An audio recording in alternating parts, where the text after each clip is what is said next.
Hosťom v rannej show Fan Rádia je Táňa Pauhofová. Nebojíš sa niekedy, keď hráš nejakú divadelnú alebo inú postavu, že sa môže príliš nejako pretaviť do tvojho života? Že nejaké povery tam nefungujú? Keď hráš niečo negatívne, smutné, že by ti to mohlo prekročiť? Udrieť na mozog? Prekročiť do reality, udrieť na mozog prípadne. Tak nejak sa dotknúť tvojho života, skrátka. Keď ono sa to vždy nejakým spôsobom, aspoň mne, dotýka života, pretože človek tak nie že vychádza zo seba, ale necháva cez seba prejsť niektoré veci. A ono je to také najintenzívnejšie v období, keď sa skúša, vieš, lebo vlastne to robíš dennodenne.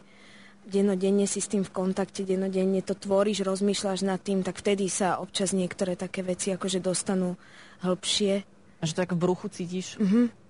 No, podľa toho, čo skúšaš, niekedy je to príjemné, niekedy ani nie. No tak napríklad Anna Kareninová, tam si jedna z mála, ktorá si zahájila celkom šťastný život, na rozdiel od ostatných. To bolo príjemné. To bolo príjemné. Inak to je veľmi krásna hra, len si treba na ňu zobrať 10, lebo ja mám pocit, že v Národnom stále sú tie hry dlhšie. Nie? Ako ktoré, ale myslím si, že už začína taký nejaký nový úzus, že by to už tak nemalo byť. Alebo rozhodne viac bufetov urobte potom. Alebo poviem, keď budeme mať nejaké odbory, že to treba riešiť. Máte odbor, tak ale áno, lebo keď je človek hladný, tak potom, vieš, vy si myslíte, že všetci plačú na konci, lebo Karenina spáchala samovraždu, ale všetci plačú od hladu. Alebo dojate, že už to skončilo. Alebo dojate, že to už skončilo. Hurá, že sú šťastní.